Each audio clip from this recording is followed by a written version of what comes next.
चांगचेंग, चीन की महान दीवार। दुनिया इसे एक चमत्कार कहती है, लेकिन क्या हो अगर मैं कहूँ चीन की इस महान दीवार की हर ईंट के पीछे एक नाम छिपा है, एक बलिदान, एक जिंदगी जिसे समय ने भुला दिया है। जब हम इतिहास की इस सबसे बड़ी रचनाओं में से एक की बात करते हैं, तो अक्सर हम पत्थरों की बात करते हैं, दीवारों की बात करते हैं, उनके भव्य स्थापत्य की बात करते हैं, पर पत्थरों के नीचे दबे इंसानों की नहीं। ये दीवार सिर्फ दुश्मनों को रोकने के लिए नहीं बनी थी, बल्कि डर को अंदर बंद रखने के लिए भी थी।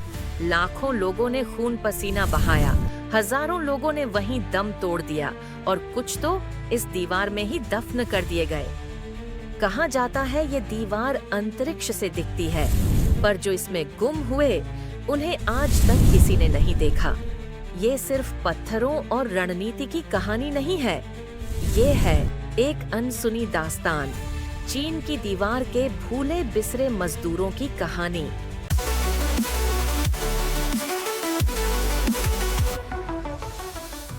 पूरब में ल्याओडोंग से लेकर पश्चिम में लोप झील तक, उत्तर में चीन रूस सीमा से लेकर दक्षिण में ताओ नदी तक फैला एक अद्भुत रक्षक, वह है वानली चांगचेंग, चीन की महान दीवार। मंगोलियन मैदानों के किनारों को छूती हुई लगभग 21,196 किलोमीटर तक फैली ये दीवार इतिहास की सबसे शानदार स्थापत्य उपलब्धियों में से एक मानी जाती है। यह दीवार नहीं, एक जीवंत गाथा है, शौर्य, बलिदान और स्थापत्य कौशल की। चीन के प्राचीन इतिहासों में इस दीवार का उल्लेख मिलता है। चांगचेंग यानी लंबी दीवार। सबसे पहले सिमा कियान ने अपनी ऐतिहासिक कृति records of the grand historian में इसके बारे में बताया। यह शब्द उन अलग अलग दीवारों के लिए भी उपयोग किया जाता था जो युद्धरत राज्यों के बीच तथा उत्तरी चीन में बनाई गई थीं, और उन विशाल दीवारों के लिए भी जिन्हें प्रथम सम्राट छिन शी हुआंग ने एकजुट रूप से बनवाया था। वर्ष था 221 ईसा पूर्व। पहली बार चीन एक सम्राट के अधीन एकजुट हुआ, छिन शी हुआंग। छिन शी हुआंग को सबसे बड़ा खतरा उत्तर की ओर के शत्रुओं से था। उनसे निपटने के लिए सम्राट ने निकाला एक फरमान, बनाओ एक दीवार ऐसी जो आक्रमणकारियों को रोक दे। लेकिन दीवार केवल पत्थरों से नहीं बनी थी, वो बनी थी पसीने से, आंसुओं से और मजदूरों के खून से। कौन थे ये लोग? क्या ये कोई सेना थी? क्या ये प्रशिक्षित इंजीनियर थे? नहीं, ये थे किसान, कैदी, बागी और टैक्स नहीं भर पाए गरीब, जिनसे कहा गया या तो दीवार बनाओ या मौत चुनो। इतिहासकार मानते हैं कि करीब 20 लाख लोगों ने दीवार बनाने में काम किया और इनमें से लाखों कभी लौटे ही नहीं। चीनी लोक कथाओं में कहा जाता है दीवार में हड्डियां दबी हुई हैं। इतिहासकारों और पुरातत्वविदों के अनुसार जब किसी मजदूर की मौत हो जाती तो उसे उसी जगह दफनाया जाता जहां वे मरते। कुछ स्थानों पर आज भी खुदाई में मानव अवशेष मिलते हैं।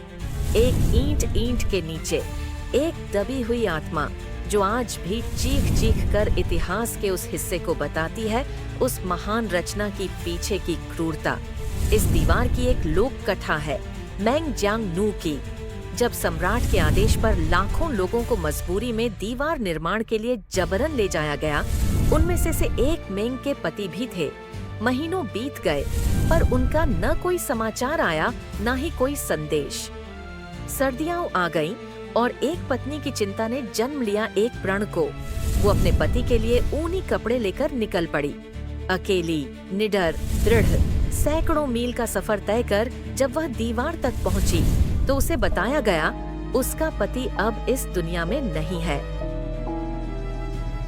जब उसने अपने पति की मौत की बात सुनी, वो रो पड़ी। इतना रोई कि दीवार का हिस्सा गिर गया। ये सिर्फ एक कथा नहीं, बल्कि उस अनगिनत प्राणों का प्रतिनिधित्व है जो इस दीवार में समा गए, बिना किसी नाम, बिना किसी पहचान के। इतनी लंबी दीवार हजारों मील बिना क्रेनों और मशीनों के कैसे बनी? ये बनी है प्राकृतिक संसाधनों से जो वहीं मौजूद थे। वही पास के पत्थरों और मिट्टी को ढाल दिया गया दीवार की शक्ल में। जहाँ जंगल था वहाँ लकड़ी, जहाँ रेगिस्तान वहाँ मिट्टी। मजदूरों ने दिन रात काम किया, भूखे रहे, बीमारियां सही, पर रुके नहीं, क्योंकि रुकने का मतलब था मौत। कुछ इतिहासकार कहते हैं ये दीवार दुश्मनों से ज्यादा अपने लोगों को कंट्रोल करने के लिए थी, क्योंकि जो दीवार इतनी लंबी थी, क्या वो सच में सुरक्षा दे पाई? या फिर यह दिखाने के लिए थी, देखो सम्राट क्या कर सकता है। आज हम ग्रेट वॉल को टूरिस्ट स्पॉट कहते हैं, सेल्फी लेते हैं, हंसते हैं, पर क्या कभी उस दीवार से बात करने की कोशिश की? क्या आपने कभी सुना है जब हवा चलती है वो दीवार क्या कहती है? हर कदम पर एक आत्मा, हर पत्थर एक बलिदान। हर सभ्यता की एक कीमत होती है, और अक्सर वो कीमत उन लोगों से ली जाती है जिनके नाम इतिहास नहीं जानता। ग्रेट वॉल एक आश्चर्य है, पर उसका असली चमत्कार वे लोग हैं जो इसे बनाकर खो गए।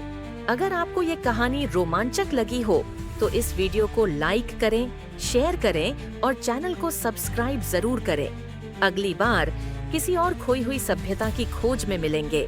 तब तक सवाल पूछते रहिए, क्योंकि उत्तर हमेशा वहीं छिपा होता है।